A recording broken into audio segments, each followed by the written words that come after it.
4 Stoic exercises to get you started. Number 1. The dichotomy of control.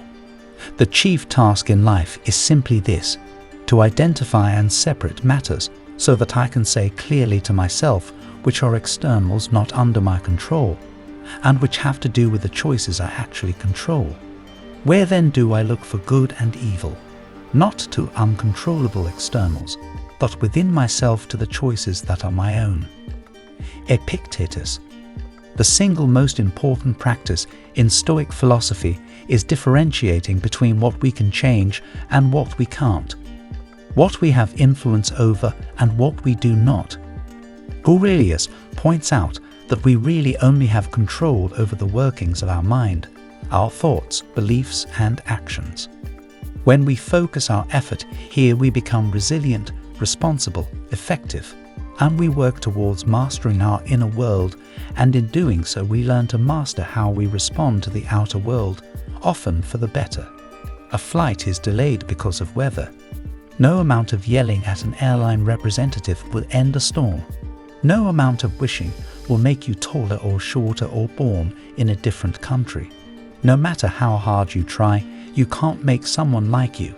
And on top of that, time spent hurling yourself at these immovable objects is time not spent on the things we can change. Return to this question daily, in each and every trying situation. Journal and reflect on it constantly. If you can focus on making clear what parts of your day are within your control and what parts are not, you will not only be happier, you will have a distinct advantage over other people who fail to realize they are fighting an unwinnable battle. Working within our sphere of control, we are naturally free, independent, and strong. Beyond that sphere, we are weak, limited, and dependent. If you pin your hopes on things outside your control, taking upon yourself things which rightfully belong to others, you are liable to stumble, fall, suffer, and blame both gods and men. Number 2. Journal.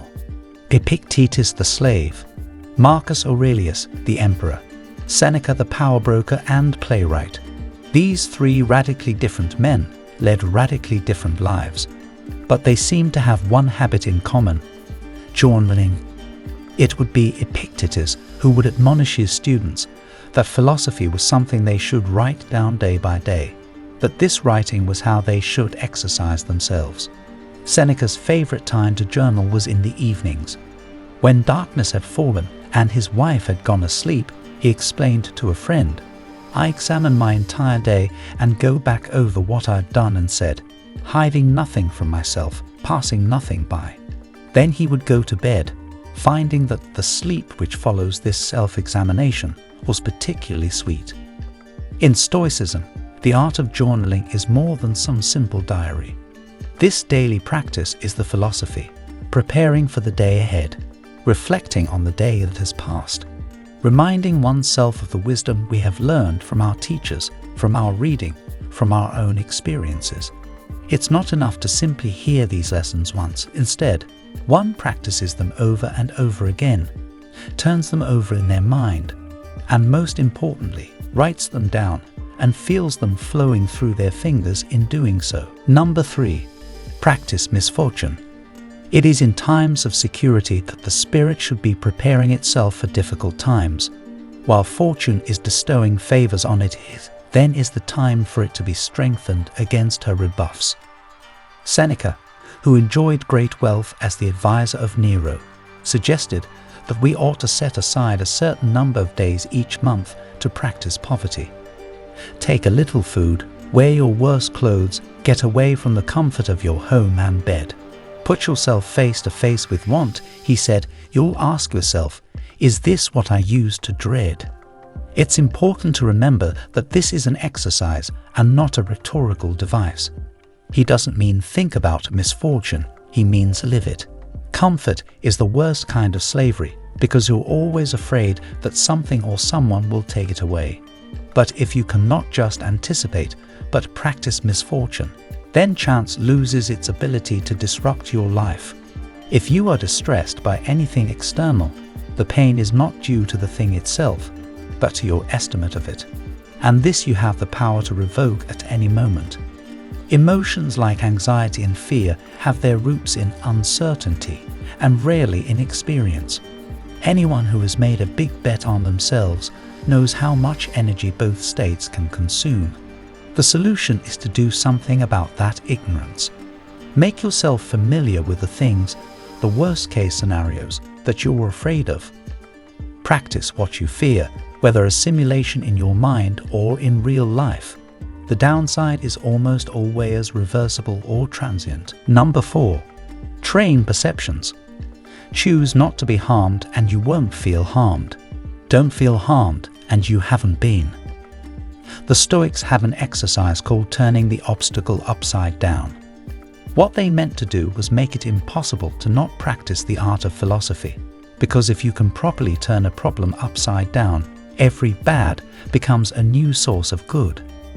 The Stoics believed that one of the main sources of suffering is caused not by what happens around us, but how we interpret what happens around us. For example, if we're stuck in traffic, there are people who will complain and work themselves into a state of suffering because they expect to be moving, not standing still. However, it is not the traffic that is causing them to suffer. It's the belief that they should be moving, the expectation that they shouldn't encounter traffic, and the belief that arriving late to whatever they are driving to will be a terrible thing, all of which adds to the experience of suffering. In reality, the traffic is neutral. It's not good or bad. It's simply a reality of driving. Sometimes we'll encounter it, and sometimes we won't. We can either accept that the standstill is outside of our control and make a decision on how to pass the time, or we can sit and project our expectations and beliefs onto it and suffer. This example can extend to anything, from driving to job interviews, to the weather, the economy, other people, and almost everything external outside the reach of our control. The person who understands that their interpretation of events will dictate how they respond to it is not only better able to change their perspective in the moment, but as a result is likely to suffer less. Suppose for a second that you are trying to help someone and they respond by being surly or unwilling to cooperate. Instead of making your life more difficult, the exercise says, they're actually directing you towards new virtues. For example, patience or understanding, or the death of someone close to you, a chance to show fortitude. Marcus Aurelius described it like this: the impediment of action advances action. What stands in the way becomes the way. It should sound familiar because it is the same thinking behind Obama's teachable moments. Right before the election, Joe Klein asked Obama how he'd made his decision to respond to the Reverend Wright scandal. He said something like, "When the story broke, I realized the best thing to do wasn't damage control, it was to speak to Americans like adults." And what he ended up doing was turning a negative situation into the perfect platform for his landmark speech about race. The common refrain about entrepreneurs is that they take advantage of, even create, opportunities. To the Stoic, everything is opportunity. The Reverend Wright scandal, a frustrating case where your help goes unappreciated, the death of a loved one. None of those are opportunities in the normal sense of the word.